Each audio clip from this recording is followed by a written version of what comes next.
चार भाइयों की कहानी बहुत समय पहले की बात है। एक छोटे से गांव में चार भाई रहते थे।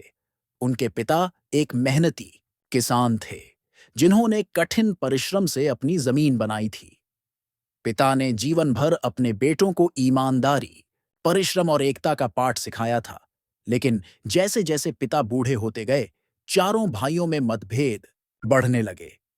पिता ने अपने आखिरी दिनों में चारों भाइयों को पास बुलाया और कहा, मेरे जाने के बाद मेरी संपत्ति को आपस में बराबर बांट लेना, लेकिन याद रखना, एकता में ही बल है। कुछ समय बाद पिता का देहांत हो गया और चारों भाइयों ने संपत्ति का बंटवारा कर लिया।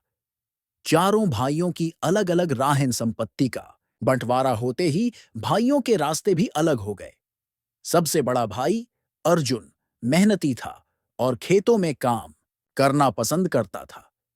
दूसरा भाई भीम शक्तिशाली था और शरीर से बलिष्ठ था। उसे युद्ध और कुश्ती का शौक था। तीसरा भाई नकुल बुद्धिमान था और किताबों में डूबा रहता था। सबसे छोटा भाई सहदेव सरल और दयालु था। उसे पशुओं से बहुत प्रेम था।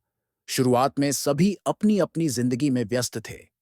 अर्जुन खेतों में मेहनत करता, भीम गांव के पहलवानों के साथ कुश्ती लड़ता, नकुल गांव के बच्चों को पढ़ाता और सहदेव पशुओं की देखभाल करता। परंतु धीरे धीरे भाइयों में अहंकार पनपने लगा। अर्जुन सोचता कि खेती के बिना भोजन संभव नहीं, इसलिए वह सबसे श्रेष्ठ है। भीम अपने बल पर गर्व करता और नकुल अपनी बुद्धि का घमंड करने लगा। सहदेव सबकी सेवा करता, लेकिन उसकी विनम्रता को सभी कमजोरी समझने लगे। समस्या और संकट एक दिन गांव पर डाकुओं ने हमला कर दिया।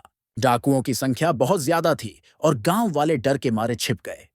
चारों भाई भी अपने अपने तरीकों से डाकुओं का सामना करने लगे, लेकिन अलग अलग होने के कारण वे कमजोर साबित हुए। अर्जुन की मेहनत और भीम की ताकत, नकुल की बुद्धि और सहदेव की दयालुता सब व्यर्थ गईं। डाकुओं ने गांव को लूट लिया और भाइयों को पराजित कर दिया। एकता का बलहार के बाद चारों भाई बहुत दुखी हुए। सहदेव ने कहा, हमारे पिता ने कहा था कि एकता में बल है, पर हमने इसे भुला दिया। नकुल ने माना कि सिर्फ बुद्धि से युद्ध नहीं जीते जा सकते। अर्जुन ने कहा, मेहनत का कोई मोल नहीं अगर एकता न हो। भीम ने अपनी ताकत पर घमंड करना छोड़ दिया। अगली बार जब डाकू गांव पर लौटे, तो चारों भाई एकजुट होकर उनका सामना करने के लिए तैयार थे। अर्जुन ने खेतों की पगडंडियों में गड्ढे खोदकर जाल बिछाया। नकुल ने योजना बनाई और भीम ने अपने बल से डाकुओं को गिराया। सहदेव ने गांव के लोगों का हौसला बढ़ाया। एकजुट होकर भाइयों ने डाकुओं को हराया और गांव की रक्षा की। सीख और नई शुरुआती इस जीत ने चारों भाइयों को सिखाया कि सच्ची ताकत एकता में है। उन्होंने मिलकर गांव का पुनर्निर्माण किया और फिर कभी अलग न होने का वादा किया।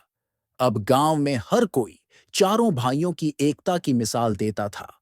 कहानी की सीख, एकता में बल है और घमंड विनाश का कारण बनता है।